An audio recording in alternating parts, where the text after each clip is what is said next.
one thing that if changed will create a better Mexico. That was the topic, and I started to think about the problems that Mexico has until I realized one problem. One problem that you might notice every time that you see them going to you asking for food or water, or every time that you saw them, their dead bodies on the road. I'm talking about animal abandonment. I'm going to be focused specifically in the dogs. That is where the real problem is. So I'm going to tell you the three main problems, the three main reasons why it is a problem, and the solution or the proposal solution that I'm going to give you. So let's start. Let's move on to the presentation.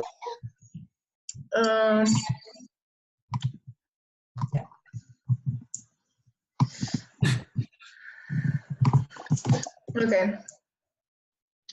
First, we have to note that the National Council of Population says that the 80% of Mexicans with a pet have a dog. And the newspaper Excelsius get clear that the 70% of dogs are living in the street. This is a huge number, but we have to understand why this is a problem. All starts with the no formal census. The no formal census makes that we don't know anything about the numbers of the dogs. We don't know how large is the problem because we don't know how many dogs are in the street. We don't know how many dogs have a home. We don't know anything. So if we can't control it, we don't know what is happening. So I'm going to be telling you, based on the laws of the animal protection, the legal places where you can sell animals, and practically you can sell them everywhere, and that's a problem too. If you can sell them everywhere, instead, if you're a store that you don't have to sell dogs, you are not going to be able to sell them, or if you're selling them in the street, that's against the law. But out of that, you are able to sell them. This is making the number of the dogs in the street increment more, because if someone gets bored of a dog, you only can't throw them away, and that's not a good thing. If we go to the dog pounds, what was the solution? Sterilize them or kill them. The dog pounds only give you 3 days to ask for the dogs that you lose. But what happened to those dogs that they don't have anybody to look for them? They are going to be killed.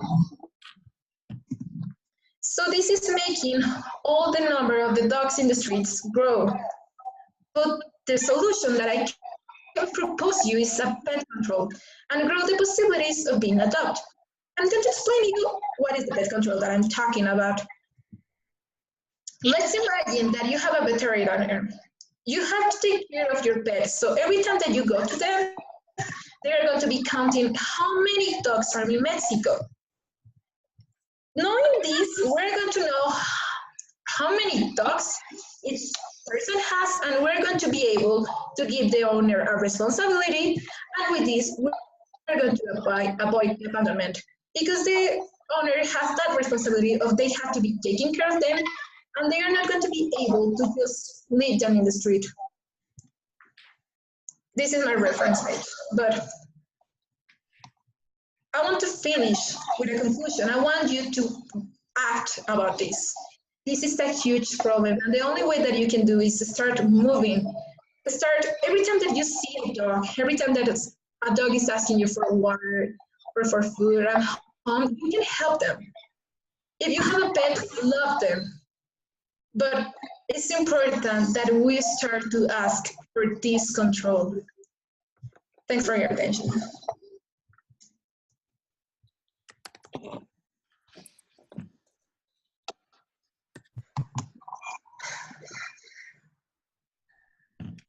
Yeah. Okay, so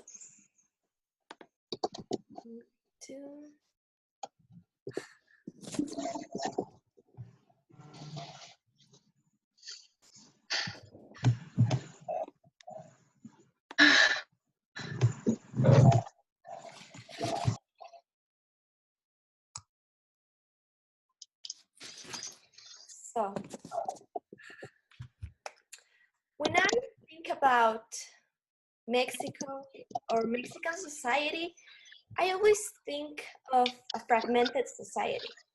So this can simplify with one phrase. If it does not happen to me, then there is no problem. This is a phrase that I believe that, believe it or not, is still in the minds of many Mexicans in actuality. I'm going to talk about a problem that concerns Mexican society in economic, social, and political matters.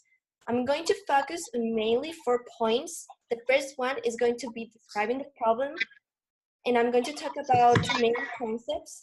I'm going to talk about assistentialism and social division, and the relationship between them.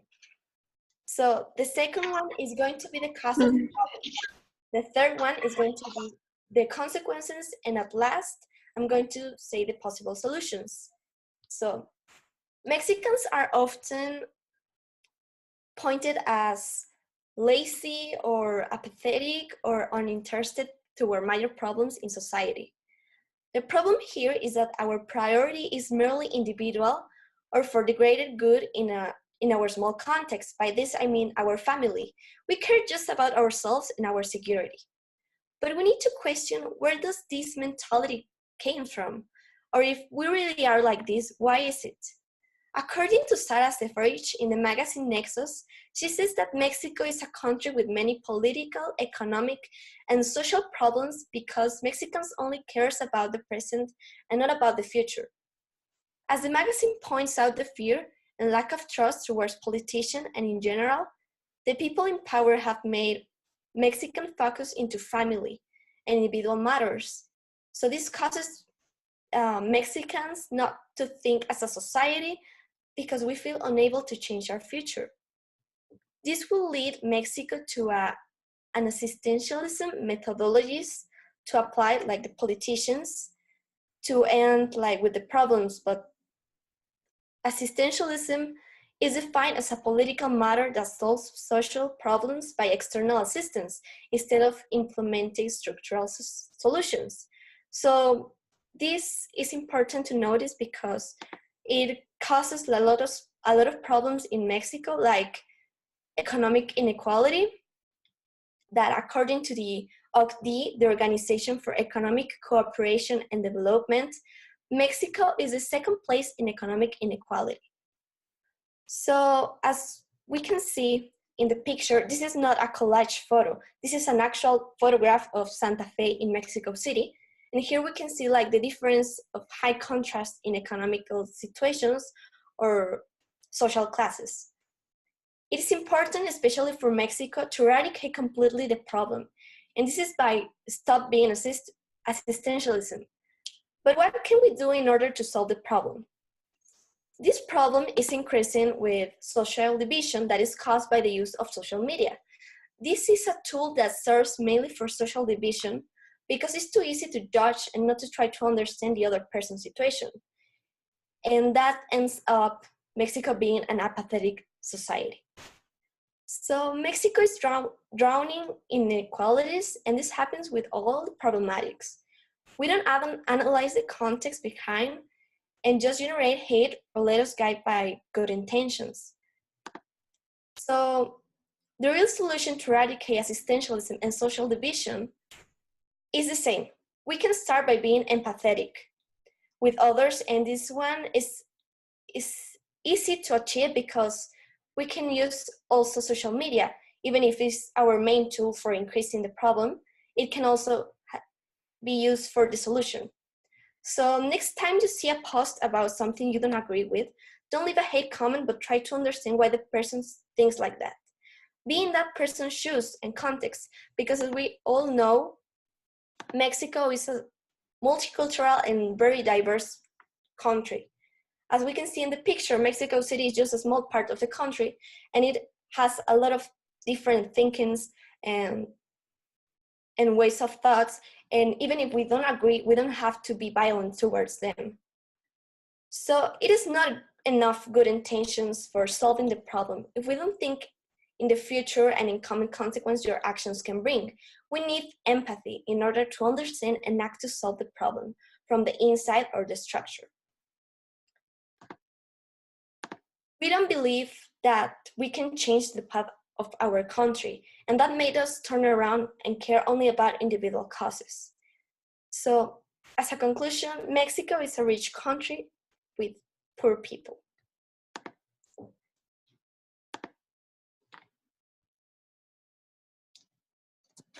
Thanks. Um,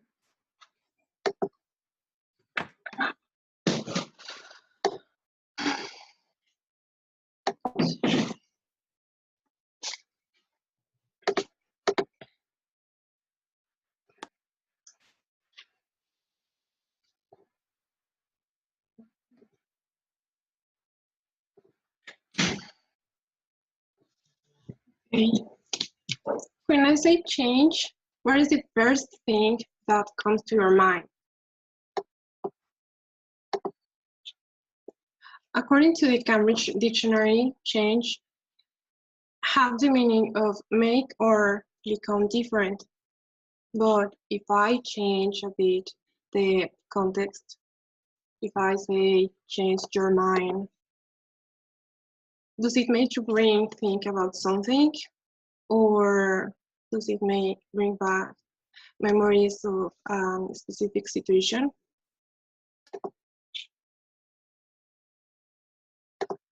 When I hear someone says Mexico, thousands of thoughts come to my mind about society, education, politics, and of course, our economy. But I always stop to think about what will be the root of the problem of our country. Many people say that if only the government change and the corruption disappear, Mexico could be different, but they are wrong. Of course, the government is the one that governs us and carries out uh, all the situation of our country and our economy.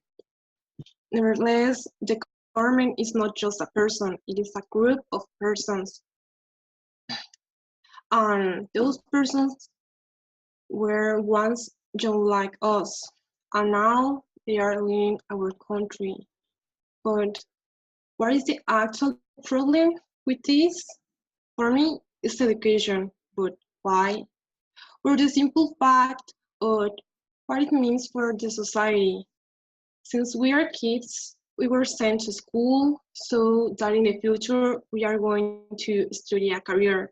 But these things make that you're suitable to govern a country? The answer is no.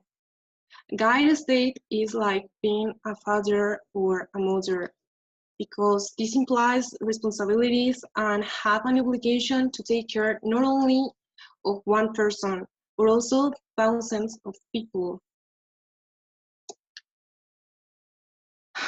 Having a culture or good grades in school gives you a future, but have values like empathy or humility and the initiative to work as a team to be better makes you a human, and that is what a country needs.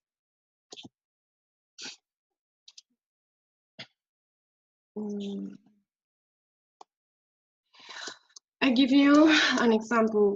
Is as Gandhi said, as human beings, our greatness lies not so much being able to make the world. That is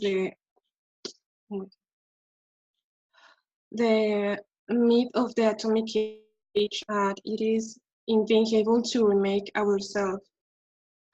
Let's take example of politics. They always say that the government groups the people and doesn't care about them. But if we see a kid, the kid always are innocent. And they don't know about what is cruelty. And they don't know about the old world. And if we show him that the values reflect the humanity and the strength of a person, no matter where you come from, that child can make the difference in the future, because that child can be a government or a person that stayed in front and have the responsibility to take care of people or a country. Why he will teach the same way to his children, and so on will create a group of people, little by little, transforming society into a team, because that is what we are. We depend on others, and there is no person who can survive entirely alone without needing someone else. This could be a solution to people who govern this country. We'll have the initiative to solve problems of the country and create one where we all live in harmony. I like a phrase that it says, two heads are better than one. But why? What does it mean? It means that if we work in teams, we can obtain better results compared to if we work alone. There are thousands of examples to illustrate this, like family, company, and even school. The change is in us. I don't say it will be easy and fast, but in us is the opportunity to make a small difference to a big one, to want to help our country, to our fellow human beings, because we are human beings and there are thousands of ways to help someone else. It doesn't have to be physically. You can change someone with a work, asking how was your day, or if it feels good, etc. And I want to close with one phrase. It says, love and compassion are necessities, not luxuries. Without them, humanity cannot survive. Thanks. To learn a language is to have one more window from the which to look at the world. Here the Mexican should learn a new language. Why they should learn a language? Well, in our country we have a lot of problems like employment, bad education, poor people, and the poor thinking way. The solution is they should learn a new language. Why? Well, there's many benefits they can have. One of these is boost confidence. The people needs to lose the fear, and when they boost their confidence, they will be able to talk with every person in the world. In other words, they will be open minded.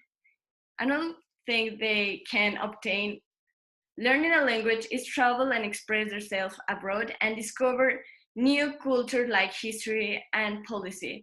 And Mexicans could learn so much about it, and we can compare how our country and is different with other countries. And we have two types of benefit that we can have: personal and professional. One another is a personal benefits. They can gain perspective and they can feed the brain. Or people are intelligent, but I think they could be more intelligent more than they are. So express and travel their desires abroad. They will see that there's so much world outside. The world is not Mexico, and I think they can do a lot of big things without of the country. The professional benefit that we can have is study abroad. The teenagers can obtain a scholarship in another country, learn other country, living with other kind of people, and they can they can increase their personality and professional good experience. This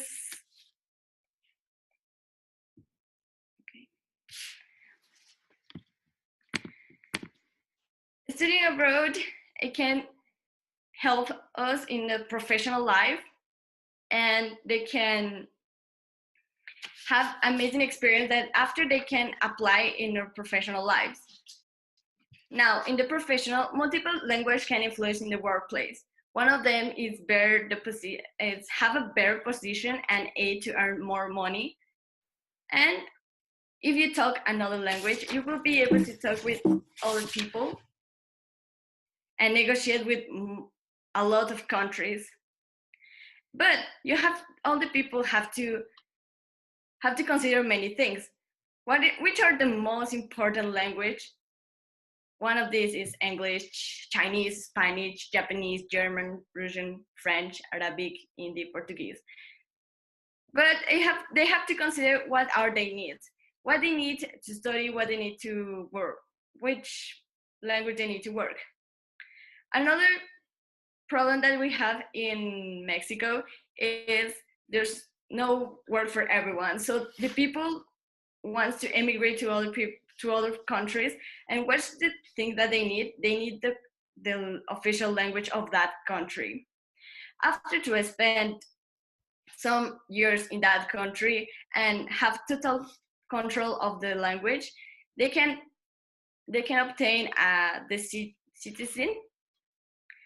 And not only that, they can also have and develop some skills like better decision-making skills, better cognitive abilities, increase attention span, improve ability to multitask, and others that can help you for your daily life, with not just for personal, but could be for professional interests.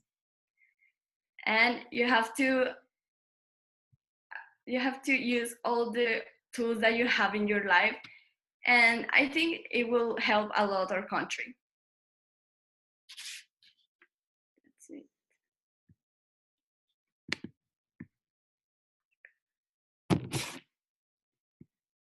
Okay, so right now I'm gonna talk to you about Mexico's culture.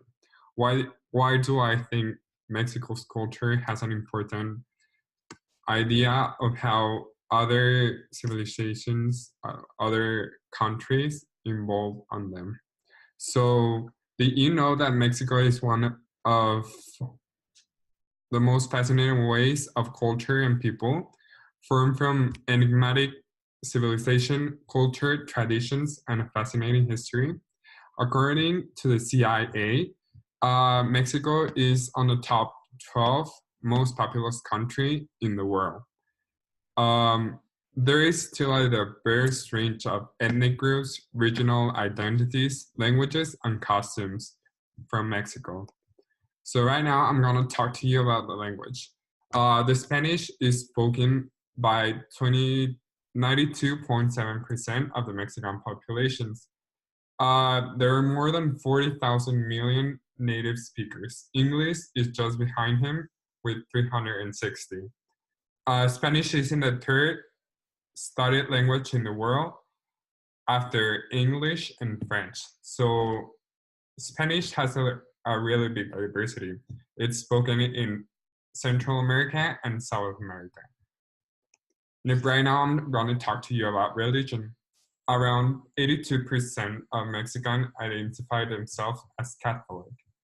4.7% of the Mexican population are either atheists or agnostic. There are also small communities of Muslim, Jewish, and agnostics.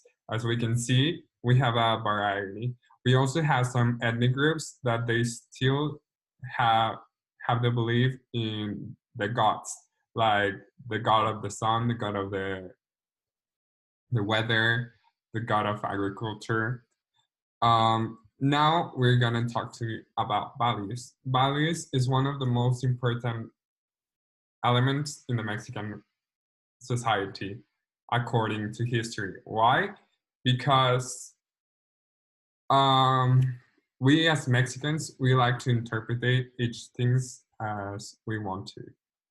We always try to be charismatic with each other and try to be playful with each other. Also, other values as one that is really recognized is a large event that we mostly know about it. It's called the quinceañera. So what does the quinceañera is? A quinceañera is an event where the family celebrate the youngest member of the family that's passing from the childhood to a young adulthood.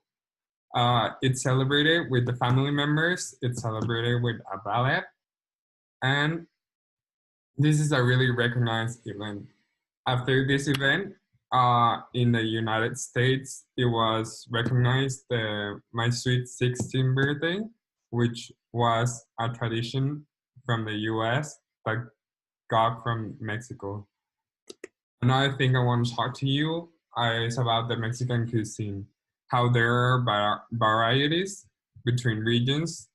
If you go to the north, you are able to reach more steak, more protein. If you go to the south and to the center, it's more about tacos and everything. According to Mexico for You, some dishes that are here from Mexico has gone to other countries.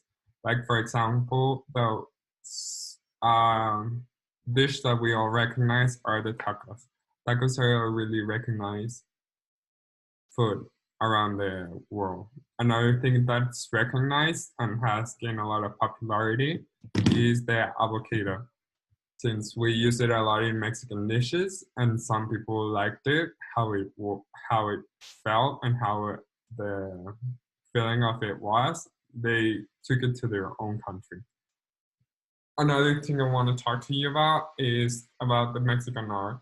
That the country is actually one of the things that we can relate to art is a music style. A music style that started here was a mariachi, where they used to have guitars, drums, and trumpets, and they will start singing songs, where in the old days it was more used than right now. Other things that we can use are baskets and rugs that have some items associated with Mexican folklore.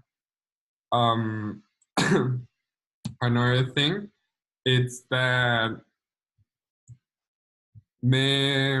Mexico is known also for the tequila, which is made from agave and a cactus. Yeah, and it is well suited to the climate of central Mexico, which we use a lot when we want to get drunk. Mexican, and that's all. Another thing that how I'm gonna close this session is how Mexican society has a lot of opportunities around the world. I mean, a lot of countries doesn't have the art that Mexico has, and some of the most important artists here on Mexico was Frida Kahlo and Diego Rivera. Another thing was how languages, religion, values, and food can relate to other countries.